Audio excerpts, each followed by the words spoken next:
right, about to start this tune. I need an intro, though. How about this? Too short. Killing, but too long. Too specific. Too ambiguous. Too dramatic. A little depressing. Wait a minute. That's just right. Welcome, everybody. My name's Adam Maness. You're listening to the incredible Hank Jones with Charlie Hayden from their album Steal Away. This is the incredible tune Danny Boy, and it is a masterclass in how to set up a tune. And that's what we're going to be focusing on today. Nobody was better at all the little details of music than Hank Jones. Things like intros, outros, changes, substitutions, little cadences within the tune, and accompaniment. He was a master at all of that. He was such a good setup man and accompanist that he played with everybody. I mean, he was all over the place. Even this. Happy birthday, Mr. President. That's Hank playing. That's true. So we're going to lean on Hank's mastery and expertise to teach us how to set up a tune. This is, like all great things from these masters, it's simple and it's an endless well of things that we can work on to make ourselves sound better and to make things clear as we set up tunes for our bands, for our fellow musicians. It's going to be a great session, so let's get to it. Before we get into it, there is a PDF for this session that's yours to download for free. Check the description for that. And go ahead and smash that like button if you like things like intros and Hank Jones. I know I do. And if this is your first time here on our channel, go ahead and subscribe because we go live with this kind of nerdy stuff all the time. All right, let's get to it. Welcome, everybody. So here is said intro. Now, this record is so awesome. It's Danny Boy from the album Steal Away, Charlie Hayden, Hank Jones, a bunch of spirituals, hymns,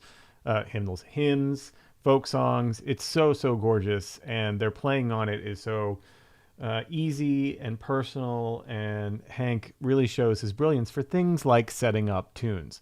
Now, I'm serious when I say that this is an important part of our job as chordal instruments, is how to set up a tune, and we don't want to overthink it. We were saying in the chat before we started the video here that this 4-bar phrase here, right, is really all we need to be able to set up what we're doing. You know what I'm saying? If you need any more than that, it's fine, but you should be able to set up your tune here in just 4 bars. Okay, let's listen to how this beautiful setup sounds like.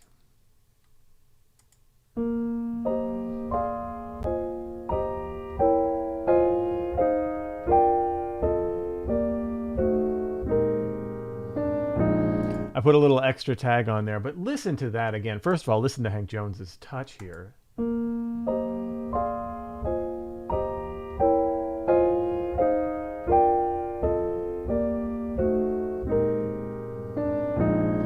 Isn't that beautiful? So let's just play this first. We're going to analyze it, but we don't really even need to analyze it. It is interesting what's happening.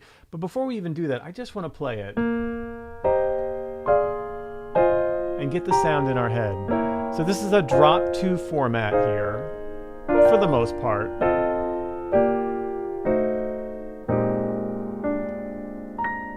My DGPSers know that that's a little bit different, that last bar. I'm just trying to set up a general ballad here.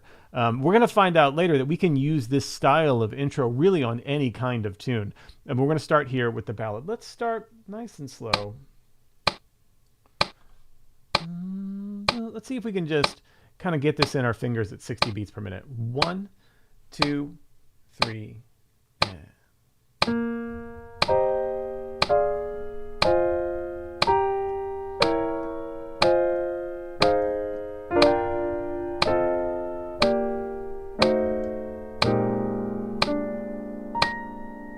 Let's try it again. 1, 2, 3, and...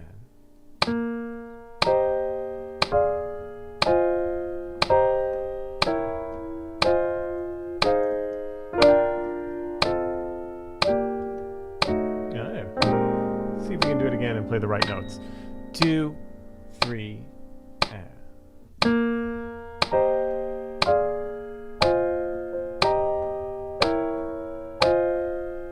is going on here? Why does this sound so good? You might be asking yourself. We're going to dive into that a little bit later. But let's just keep playing it and getting this little 4-bar thing happening. So we're in the key of E flat, first of all, right? And notice that there is a B flat pedal. Like that's the pedal from the 5th. Very common way to start any tune. And it's a go-to. But what's happening on top of it is kind of important. Let's just keep playing it, and then we're going to break it down next. 2, 3, and...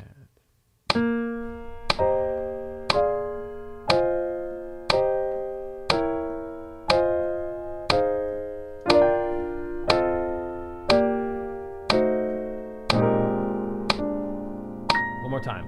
2, 3, and...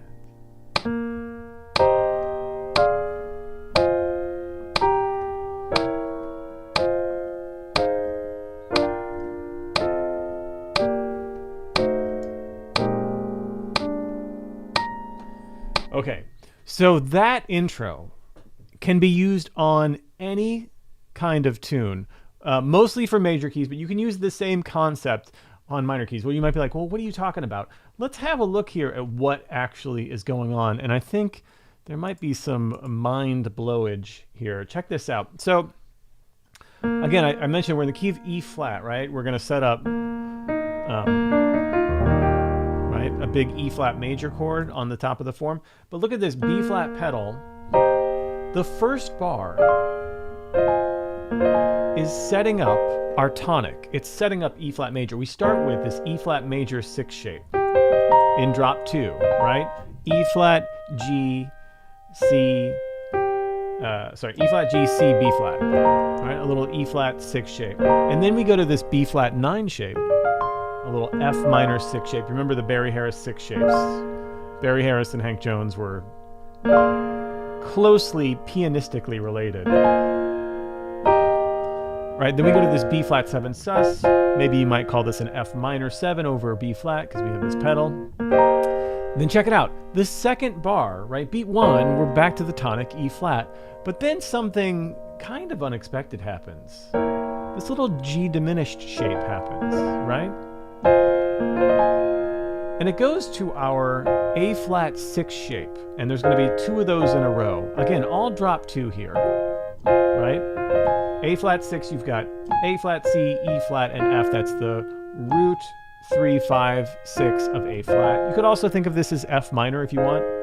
So this beat 3 and 4 is this A flat 6 shape. Look what happens right before that. This G diminished shape setting up our A flat. Why G diminished? What is that? Well, this could be acting like a dominant chord going to our A flat major, right? Or a dominant chord maybe going to the F minor 7. It's the same dominant chord. It's either E flat 7, flat 9, which I have marked here, or it's C7, flat 9.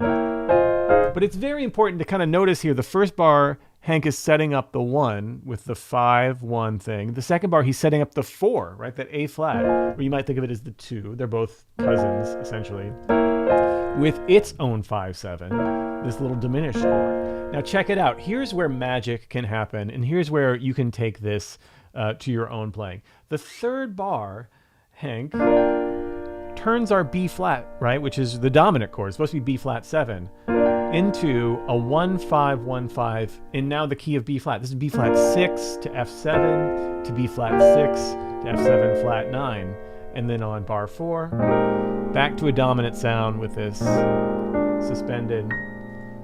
Isn't that great? So bar 1, we're establishing the tonic, right? We're establishing that E flat is the key. Bar 2, we're going to go to the 4 chord. Bar 3, we're going to establish the 5 chord as sort of a new tonic. Those are all just 5, 1, 5, 1, 5 in the key of B flat. Isn't that crazy? And then finally, the fourth bar, when we're about to go back to E flat, we set it up like that. Back to the dominant on B flat, setting up our nice so beautifully. Isn't that crazy? I think it's so special. Let's try playing it again and kind of thinking about this as first bar, setting up that 1, second bar, setting up that 4, third bar, setting up that 5, and then back to the 5 dominant. 2, 3, and...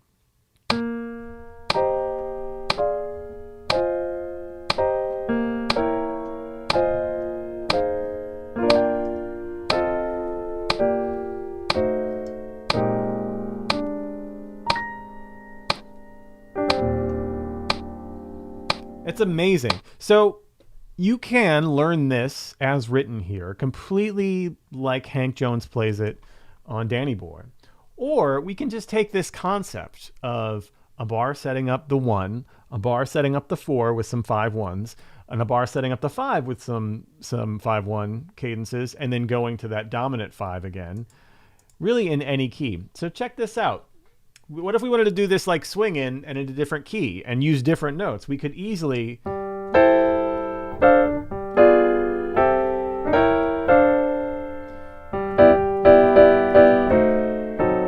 Right? Isn't that crazy?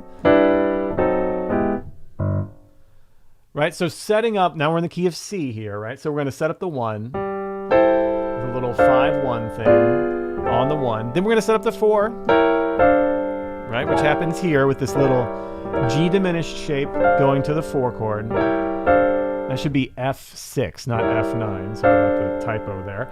And then the 3rd bar is our 5 as a tonic, though, as a G6, not a G7. 5, 1, and then the dominant. And for my dominant, I've got a nice crunchy G13 sharp 11 flat 9. That's for you. That's my gift to you. So if we swung this a little bit, we'll try it slow. 1, 2, 3, and...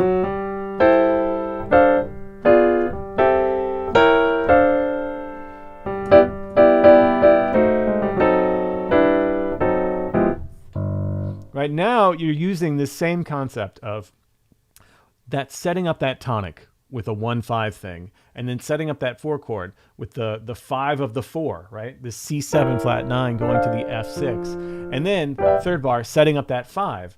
This is now the 5, but it's not a dominant. It's not a G7. That kind of screams C major. We're going to do a G6, making this kind of the tonic, and then we reinforce that with a little D7 flat 9 there in beats 3 and 4. And then just before we hit the head with our tonic, we go back to that G dominant sound. Let's try it again. See if we can't do this a little bit quicker. Like we're setting up kind of like a medium swing thing. Check it out. 1, 2, 3, and...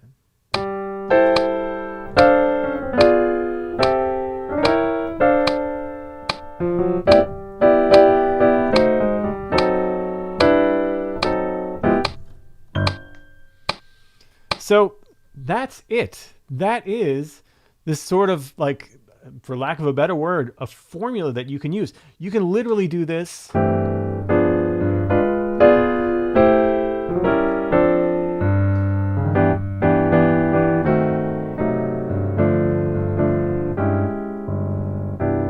on any kind of intro, on a ballad, on an uptune, on a swing. If you've got 8 bars, you can extend it, but setting it up like, okay, I'm going to establish the key with a little 5. Then I'm going to go, I mean, think about just like regular bare bones music theory, right?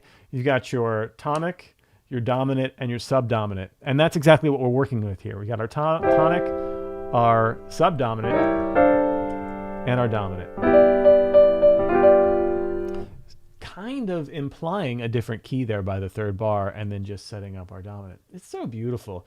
Let's go back and check out again one more time. We'll do it with all the breakdown. Listen again and see if you can hear the way Hank plays it and how that changes. Subdominant.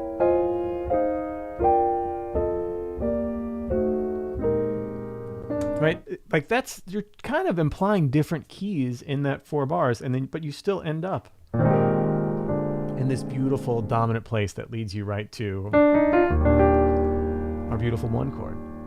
Hank Jones. I mean, it's so subtle and so beautiful. There's a true lifetime, even in things like these little 4-bar phrases. This little 4-bar phrase it takes so much sophistication and experience. It's way more elegant than it might appear. You know, it seems so easy when you hear it, like, oh, that's just a simple whatever. But to know how to do all this and to set your listener up and bring them down in such a beautiful, gentle way, that is true mastery. I mean, that's something that, you know, as you get more and more experience as a player, Like, yeah, we want to burn and all that stuff, but this kind of stuff, it just eats your heart away. You know what I mean? It's so incredible.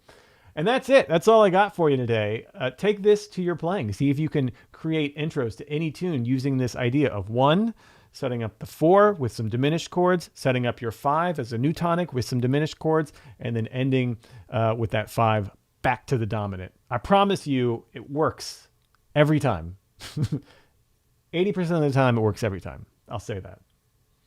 Awesome. Thank you so much for being here, everybody. Love seeing you all live. Do us a favor, smash that like button. If this is your first time here, why not subscribe? You might as well, right? And thanks. Cheers, everybody. Happy practicing.